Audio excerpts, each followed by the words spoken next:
साधु साधु। नमो तस् भगवतो अरहतो सम्मा सम्बुद्धस्स। नमो तस् भगवतो अरहतो सम्मा सम्बुद्धस्स। नमो तस् भगवतो अरहतो सम्मा सम्बुद्धस्स। साधु साधु साधु।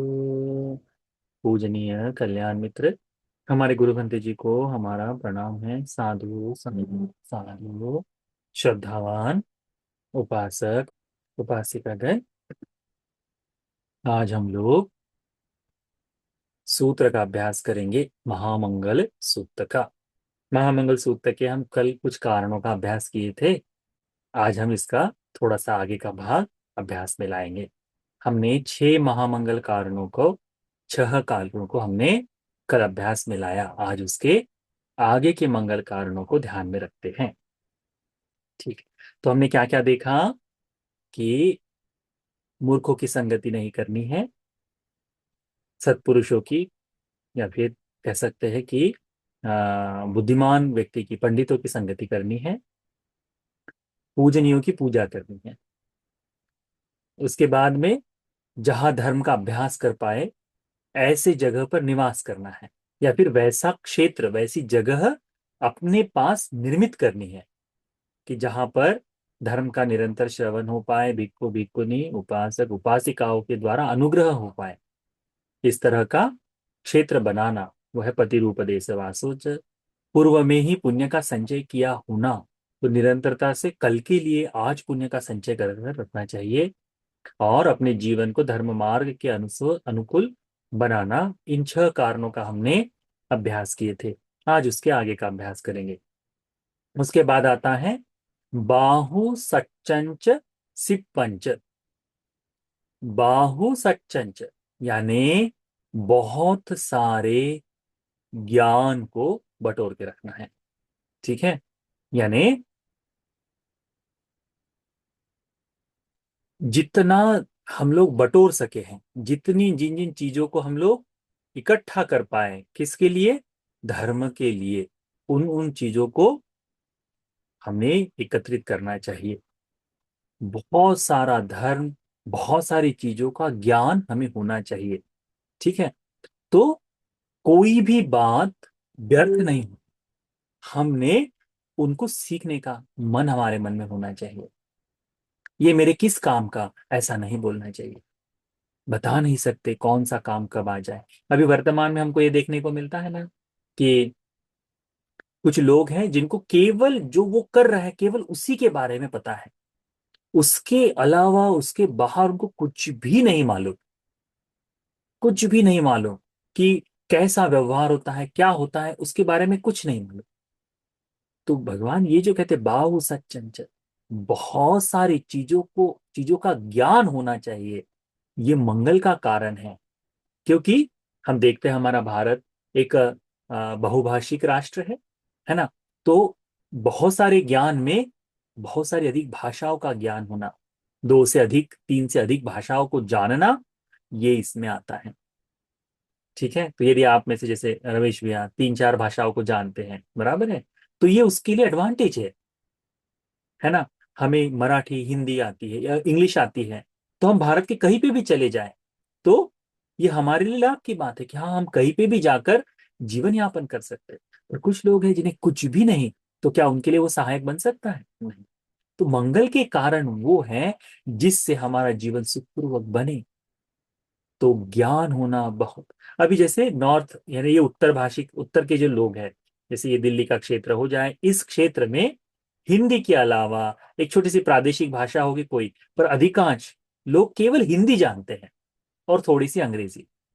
तो केवल हिंदी जानने के कारण कहीं भी थोड़ा सा देश, थोड़ा सा कहीं बाहर चले जाए, इस क्षेत्र के बाहर चले जाए, तो बहुत सारी चीजों को समझने में बड़ी मुश्किल हो जाती है।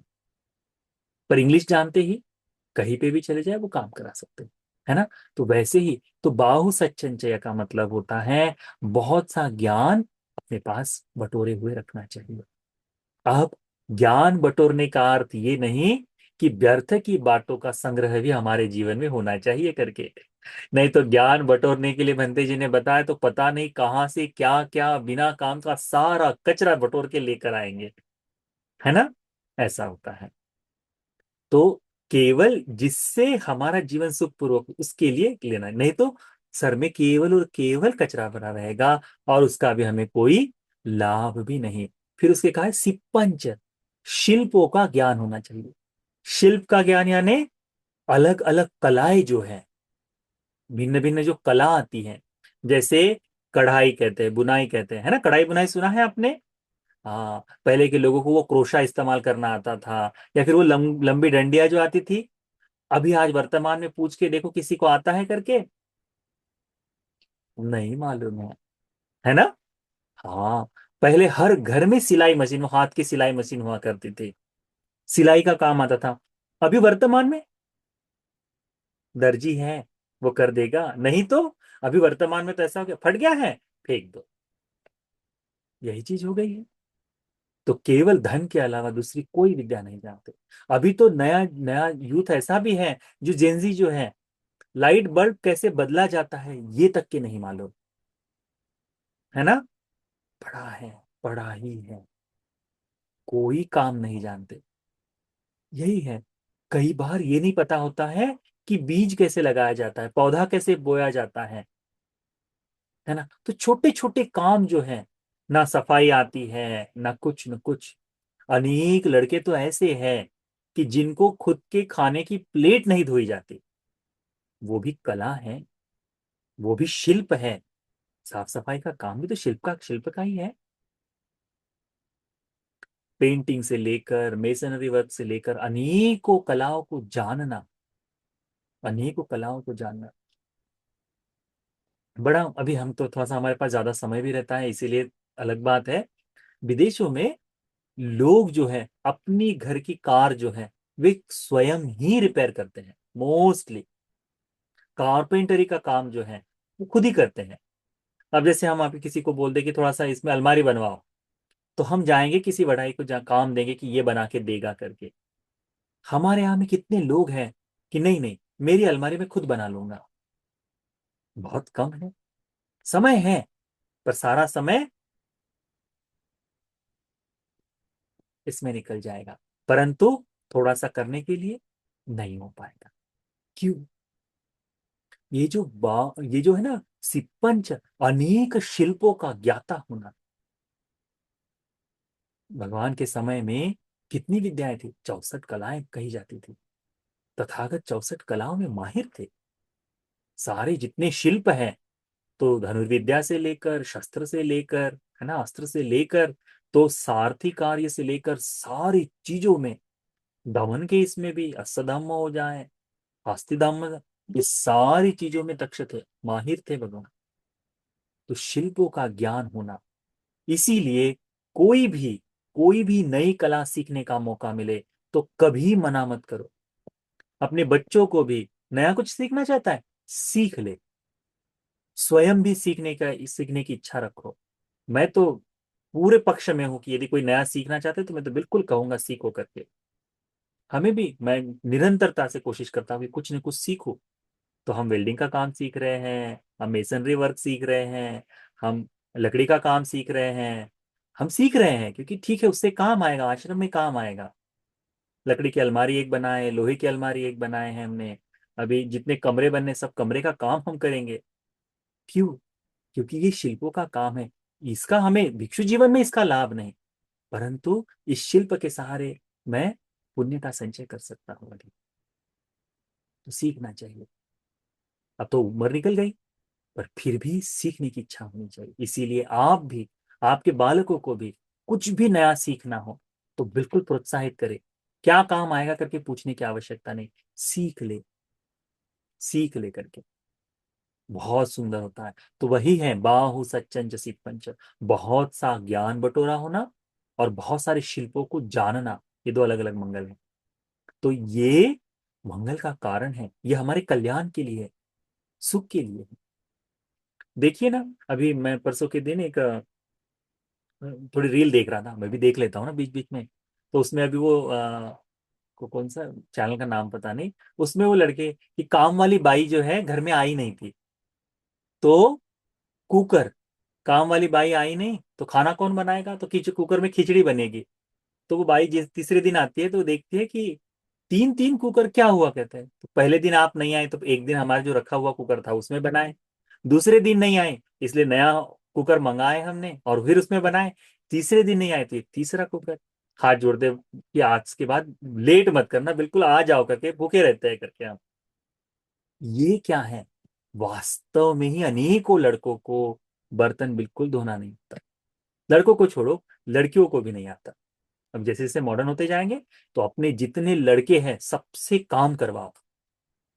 अभी वो पहले का जमाना नहीं रहा कि बैठकर, यदि आपको चाहिए कि बहू कमाती हो तो बेटे ने भी पूरा काम करना चाहिए। ये शिल्पों को जानना है ही, इसको जानना है, ये भी कला है, ये भी विद्या है, जिसको जानता आना चाहिए। उस बात को ध्यान में रखो। ठीक है। उसके बाद में विनयोच सुशिक्षितो, अपने आप को विनीत करना। ठीक है।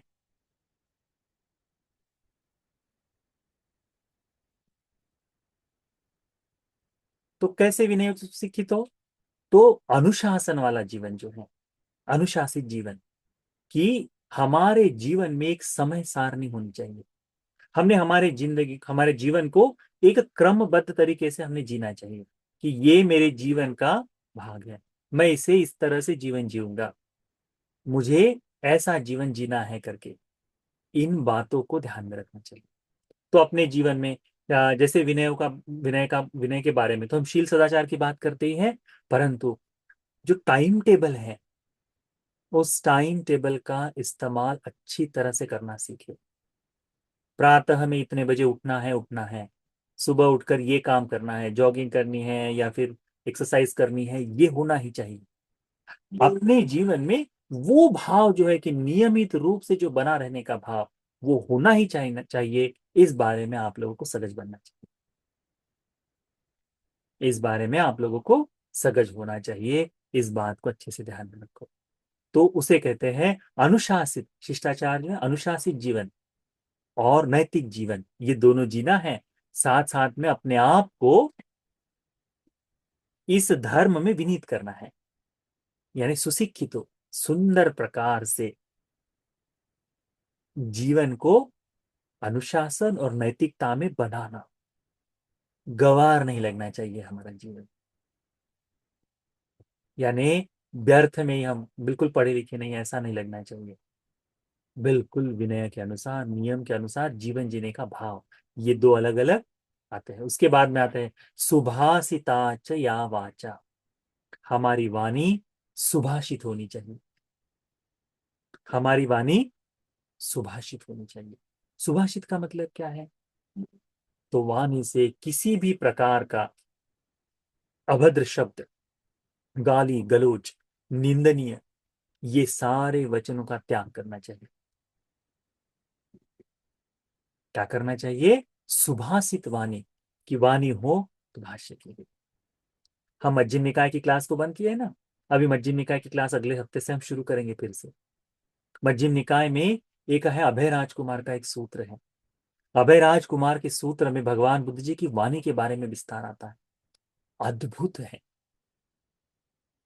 भगवान सत्य कहने वाले, भूत कहने वाले, जो कल्याण के लिए ऐसा ही कहने वाले, चाहे वो तुम्हें पसंद हो या नापसंद हो, वो समय देखकर बताते हैं, परंतु तथागत सत्यवादी।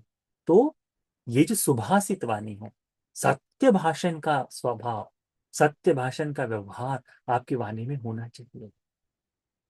यह है सुभाषित, मधुर, बढ़िया सुंदर ऐसी वाणी हो, सत्य भाषण का स्वभाव होना चाहिए। ये मंगल का कारण है, ये मंगल का कारण। जो सत्यवादी हो जाता है, धीरे धीरे स्वभावतः कम बोलने वाला हो जाता है, क्योंकि ज्यादा बात करेगा तो झूठ निकल आता है। ठीक है। स्वभावतः आता है। इसीलिए स्वभावतः, यानी ऐसा नहीं जैसे अब जैसे हम बता रहे तो हम भी बहुत बड़बोले हैं, मतलब वैसे बहुत बोलते हैं हम, पर कोशिश करते हैं कि पूरा सगा सजा यानी जानते हुए कि क्या बोल रहे हैं इसके बारे में जागरूक रह करके।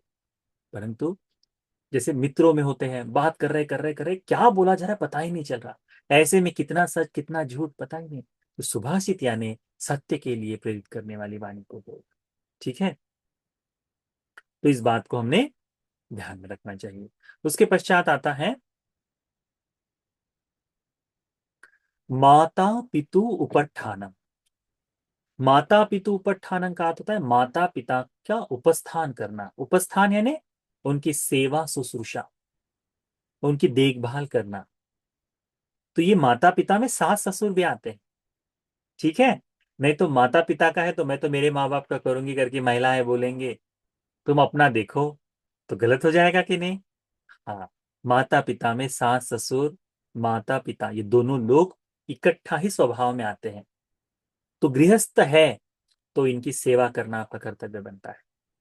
चाहे मुश्किल से करो, चाहे बेमन से करो। बेमन से करना तो नहीं चाहिए, परंतु बेमन से करना हो तब भी सेवा करो। बेमन से की हुई सेवा भी फल देती है। सम्मा दिट्ठी का अंग है। लौकिक सम्यक दिट्ठी है, अट्ठी इत्थं सेवा का फल है, इस बात पर विश्वास, उस बात को ध्यान में रखो, अट्ठी इत्थं।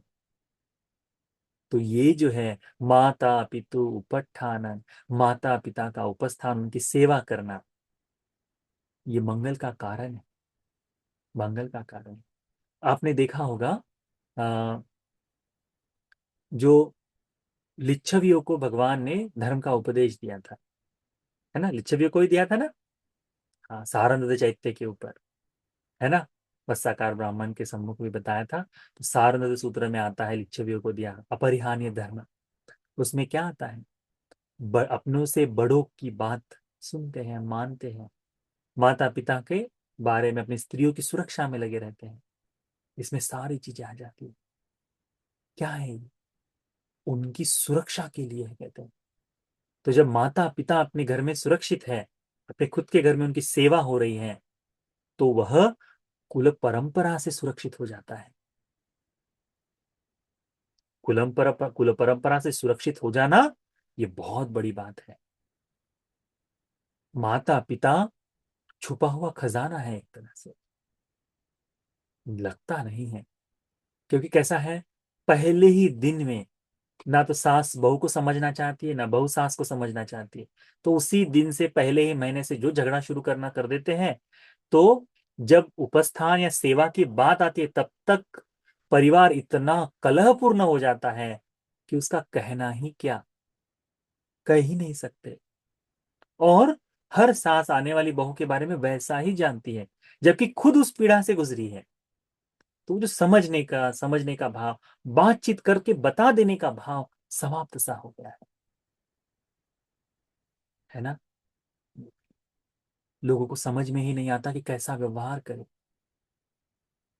तो माता पितु उपत्थान, इसको बहुत अच्छे से ध्यान दो, बहुत लाभदायक है।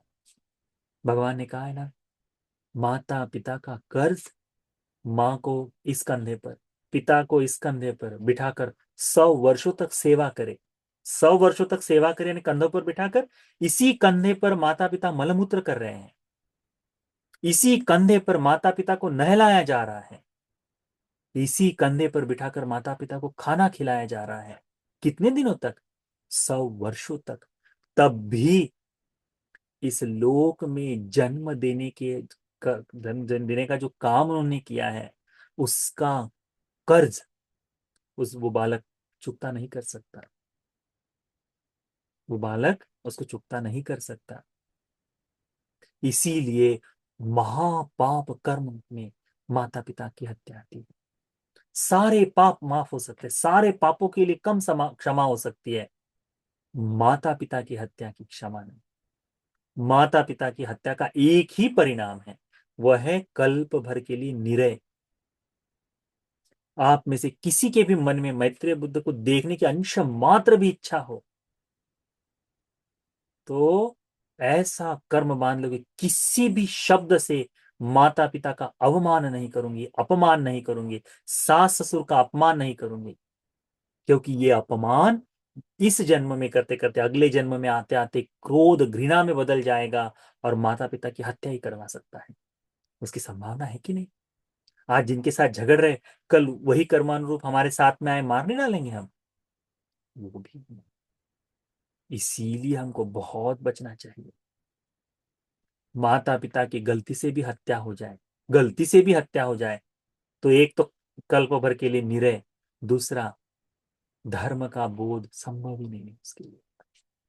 श्रोतापन्न नहीं बन सकता, श्रद्धानुसारी धर्मानुसारी नहीं बन सकता, अर्हत तो हो ही नहीं, दूर की बात है।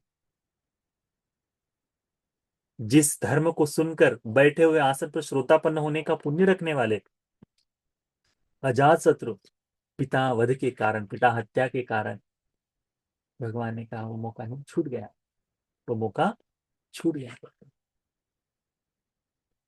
यही बात है।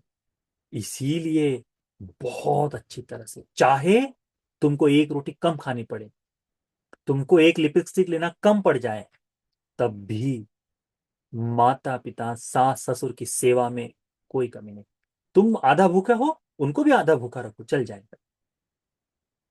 परंतु अपने लिए 10 साड़ी और उनके लिए एक रुमाल ना ला सको, तो वो ठीक नहीं है, वो ठीक नहीं। कम से कम थोड़ा बहुत तो दे। तो वो माता पिता की सेवा, ये मंगल का कारण है, मंगल का कारण है। इस बात को बताने के लिए, माता पिता की सेवा का भाव बताने के लिए भगवान बुद्ध जी कहाँ गए? दिव्यलोक में गए। अपनी माता को, मातृ पुत्र देवराज को धर्म का उपदेश देकर श्रोतापन्न बनाए। किस लिए?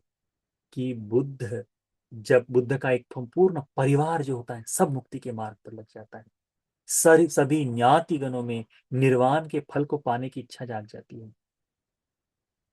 उसको जानना चाहिए, उसको देखना चाहिए। वही है ये धर्म। इसीलिए मंगल के कारण में माता पिता की सेवा श्रेष्ठ बताया। ठीक है। परंतु पता नहीं कहां से एक नया समाज पैदा हो गया, उसने ये बोल दिया कि माँ बाप की सेवा से ज्यादा श्रेष्ठ है गाय की सेवा करना करके। अब पता नहीं वो कहां से लेकर आ गए गाय, है ना? तो वो नहीं, माता पिता को ही गाय समझो, ठीक है? तो माता पिता की सेवा ज्यादा श्रेष्ठ है, इसको ध्यान में रखना। उसके बाद में है पुत्र दारस संग हो। पुत्र पत्नी का संग्रह, संग्रह करना यानी उन्हें उपयुक्त आवश्यक वस्तुओं को प्राप्त कराना, उनका यथेच सत्कार सम्मान गौरव, ये सारी चीजें देना। स्त्री के हक के लिए, स्त्री के सम्मान के लिए पति ने रहना चाहिए। पुत्र के सम्मान के लिए, पुत्री के सम्मान के लिए पिता ने होना चाहिए। उसी प्रकार से पत्नी ने भी अपने पति की सम्मान के लिए अपना उस तरह का जीवन जीना चाहिए। पुत्र दारस संग हो, संग हो का मतलब क्या? संग्रह नहीं, संग। उनको उस तरह से वर्तन, उसका हमारा जो जीवन में है ना, तो उनके लिए उस तरह का पूरी जिम्मेदारियों को पूर्ण करना, पूरी जिम्मेदारियों को पूर्ण करना, उसको बहुत अच्छी तरह से ध्यान में रखना चाहिए कि मैं परिवार के सारे कर्तव्यों का पालन करूंगा, सभी। तो जब ये होता है तो घर में बातचीत की जा सकती है। अनावश्यक और अनावश्यक जो खर्च है उसको कम कर दो। यदि आपको लगता है कि आपका पति सामान्य से 2 पैसे कम कमाता है, तो झूठी शान किसी काम की नहीं। हमने देखा है, पति कम कमाता है, पत्नी के शौक बहुत ज्यादा है। यही एक बात उस पत्नी को धर्म से हीन कर देने के लिए काम में आएगी। वो नहीं होना चाहिए।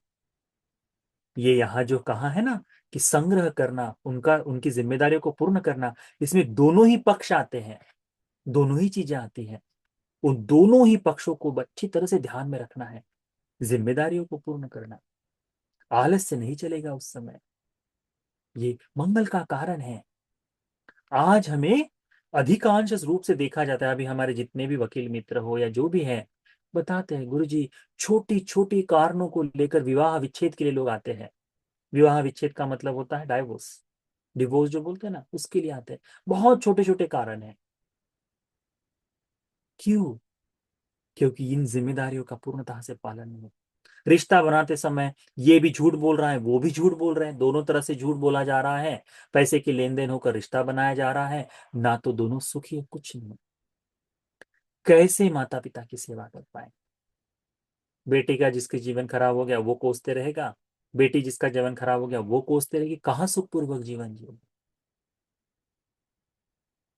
इस बात को अच्छे से ध्यान में, ये संग्रह करना, ये माता पिता की। बुद्ध समय में देखो, सारे कर्तव्यों का पालन करते हुए कितने विवाह विच्छेद होते थे, बहुत अंश मात्र। बुद्ध के समय में स्त्री पर्दे में नहीं रहा करती थी, ये तो बाद में आया। बुद्ध के समय में स्त्री बिल्कुल स्वेच्छा से, उनका उनका खुद हमको सूत्रों में दिखाई देता है, क्या कहते हैं? मेरे माँ बाप से मैं इतना धन लेकर आई हूं, तुम्हारे पिता का, ये तुम्हारे पिता का धन है, कहते हैं। स्त्री स्वामी होती थी अपनी धन संपत्ति की, अपने धन संपत्ति की स्वामिनी, यानी वो पूरा धन जानती है कितना है मेरे पास। बाद में हुआ नहीं, स्त्री तो पर्दे में रहनी चाहिए, स्त्री तो केवल उपभोग की वस्तु है, सुरक्षित रखनी चाहिए, छुपा के रखनी चाहिए, उसका इस लोक में कोई काम नहीं, घर की चौखट के बाहर न निकले, ये सारी चीजें बाद में हुई। बुद्ध के समय में ऐसा नहीं था। वहां देखो स्त्रियों का कैसा, इतना सुंदर, जितनी समानता, जितनी समता उस समय स्त्रियों में थी, कहीं नहीं देखने को मिलती। हम्म? सोचिए ना, जब ये राजकुमारी अपने 500 अपने 500 दासियों के साथ, अपने 500 सहेलियों के साथ रथ पर चलकर, बगैर किसी पुरुष के तो वहां गई है, भगवान के दर्शन के लिए गई है। हम्म? विशाखा, नंद माता जैसी संपूर्ण परिवार को, कुलों को परिवर्तित कर देने का सामर्थ्य रखती है वो स्त्रियां। कितना श्रेष्ठ है। वहां की गणिका जो थी, वो गणिकाएं समाज में एक अलग ओहदा, उनको ऐसे त्यागी, उनको निकृष्ट दर्जे से नहीं देखा जाता था, सम्माननीय जीवन हुआ करता था उनका। कहाँ गया ये सब? क्योंकि मंगल के कारणों का अभ्यास छोड़ दिया। तो यहां जब कहा है कि आ, स्त्री, अपने संतान, इनका पालन पोषण, इनका गौरव सम्मान, तो इसमें दोनों ही पक्षों ने देख कर जान कर करना चाहिए। अच्छा जीवन जीना चाहिए, एक दूसरे से बात करते हुए जीवन जीना चाहिए। पैसे बचा कर रखने चाहिए। स्त्री जो करती है कि नहीं, एक एक रुपया जमा करके रखती है, वो अच्छी बात है, उसको करना ही चाहिए, परंतु बिल्कुल जिम्मेदारियों का पूर्ण वहन होना चाहिए, इस बात को ध्यान में रखो।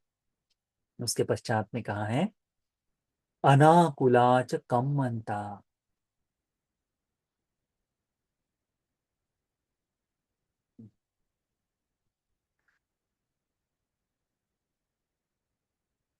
अनाकुलाच कम्मंता यानी नैतिक रूप से, ईमानदारी से, व्यवस्थित कर्म के अनुसार अपने धन का अर्जन करना, नैतिकता का जीवन जीते हुए धन का संचय, धन अर्जित करने का जो काम है ना, वह अनाकुलाचकम। ऐसा कोई कर्म न हो जो दोषपूर्ण हो। यानी धन धन कमाने के लिए जो भी काम करते हैं, जो भी हम व्यापार व्यवसाय करते हैं, या फिर जो भी राजकीय कार्य करते हैं, इस कार्य करते समय हमें वो भाव होना चाहिए, उसे कहते हैं अनाकुलाचकम। लोग गलत कर रहे हैं, ठीक है, उसका हम पार्ट बन रहे हैं, ठीक है, परंतु हमारे द्वारा अपनी चेतना से प्रबल होकर के नहीं, मैं भी इसी कर्म को करूंगा, नहीं होना चाहिए। धीरे धीरे धीरे धीरे, तो पहले तो घर से शुरुआत करो, घर को ठीक बनाओ, फिर जाकर फिर प्रोफेशनल लाइफ में हम उसको देख पाएंगे। परंतु जो भी कार्य कर रहे हैं उसमें ईमानदारी से, दो पैसे कम मिल जाए, एक आध दिन चल जाएगा, परंतु बहुत सुंदर धर्म पूर्वक, धर्म की चर्चा चर्या से जीवन जियो। क्योंकि आज जो कर्म करोगे उसका तुमको पूरा हिसाब रखना पड़ेगा, कल तुमको उसी को तो भोगना है। आज जो फल फसल बोई है, वही तो कल काट कर खाओगे, है ना? अब उसमें आप कन्नी काटोगे तो क्या होगा, उसमें आप कमता करोगे तो क्या होगा? नष्ट ही होना है। ना, इसीलिए ध्यान रखो। ये मंगल के कारण है जो भगवान ने बताए। तो आज ये 6 कारण बताए, और 2 बता देते हो, ठीक। दानंच धम्मचर्याच, क्या है? दान देना, निरंतरता से दान की प्रवृत्ति होनी चाहिए। किसी भी मात्र में, किसी भी अंश में, किसी के भी द्वारा दिए गए दान का तिरस्कार या फिर उसकी निंदा नहीं करनी चाहिए। चाहे मिथ्या दृष्टि को दे, चाहे किसी को भी दे, आपको निंदा नहीं करनी चाहिए। चाहे वो दान चोरी भी कर ले, चोरी करने वाला तो फल भोगेगा, उसके खिलाफ कर दो, पर दान देने के लिए आप ये मत करो। अभी वर्तमान में चल रहा है ना चोरी का काम, वो चल, परंतु हमारा दान देना वो नहीं घटना चाहिए। दान देने के अनेकों प्रकार है, अनेकों प्रकार है, इसीलिए दान देने के लिए हमेशा, हमेशा तैयार रहना चाहिए। ये जो दान का धर्म है ना, याच योग जो कहा, ये शक्र देवेंद्र बनने के लिए काम करता है। शक्र देवेंद्र बनने के लिए जो 7 पद है उसमें से एक है दान, वो सग्र तो कहा है इसमें। दान देने वाला व्यक्तित्व, जहां दे सके, जैसा दे सके, देने का भाव रखने वाला व्यक्तित्व, है ना। उस प्रकार से दान का चित्त होना चाहिए, ये मंगल का कारण है। भगवान ने कहा है दान जो है चित्त के मल को साफ करता है, मन की गंदगी को धोता है। इसीलिए भगवान जो कथा बताते हैं, जो 4 आर्य सत्य को बोध कराने से पहले, प्रकट करने से पहले, धर्म को, ये भगवान का जो चक्र धर्म है, इस धर्म को बताने से पहले अनुपूर्वी कथा करते हैं भगवान। उस अनुपूर्वी कथा का पहला ही धर्म है दान कथा। दान से आरंभ करते हैं भगवान इस कथा का। किस लिए? क्योंकि मन परिशुद्ध हो जाता है उस दान से। मन परिशुद्ध हो जाएगा तो क्या होगा? मन को तुरंत सारे धर्म समझ में आ जाते हैं। ऐसा है, इसीलिए दान का धर्म निरंतरता से करते रहो, ये मंगल का कारण है। धम्मचर्याच, धर्म का आचरण, धर्म का आचरण। हम धर्म का अभ्यास कर रहे हैं, पर केवल कर रहे हैं, उसका प्रैक्टिकल, उसको व्यवहार में लेकर आना, यदि ये नहीं हो रहा तो कैसे होगा? तो धर्म की चर्या होनी चाहिए, धर्म का आचरण होना चाहिए। धर्म का आचरण करेंगे तो क्या होगा? धर्मचारी सुखम सीति, धर्म का आचरण करने वाला सुख से सोता है। अस्मि लोके परम निच, इस लोक में हो या परलोक में, धर्म का आचरण करने वाला सुख रूप होता है, इसलिए कहा है ना। फिर उसमें कहा है यो धर्म, जो धर्म की रक्षा करता है ना, वो धर्म से रक्षित हो जाता है करके। इसमें क्या है? धर्म की रक्षा करना यानी अपने जीवन में धर्म का इस्तेमाल। धर्म को बचाने के लिए तलवार की आवश्यकता नहीं है। धर्म को बचाने के लिए किसी भी आयुध की आवश्यकता नहीं है। यदि किसी आयुध से धर्म सुरक्षित हो जाता तो इतनी फैक्ट्रीज है, ऑर्डिनेंस फैक्ट्रीज है, वहां धर्म नहीं बचता। धर्म आयुधों से सुरक्षित नहीं हो सकता, संभव ही नहीं है। भगवान ने क्या कहा? बुद्ध का शासन विनाश करने के लिए बाहरी कोई आक्रमण नहीं हो सकता।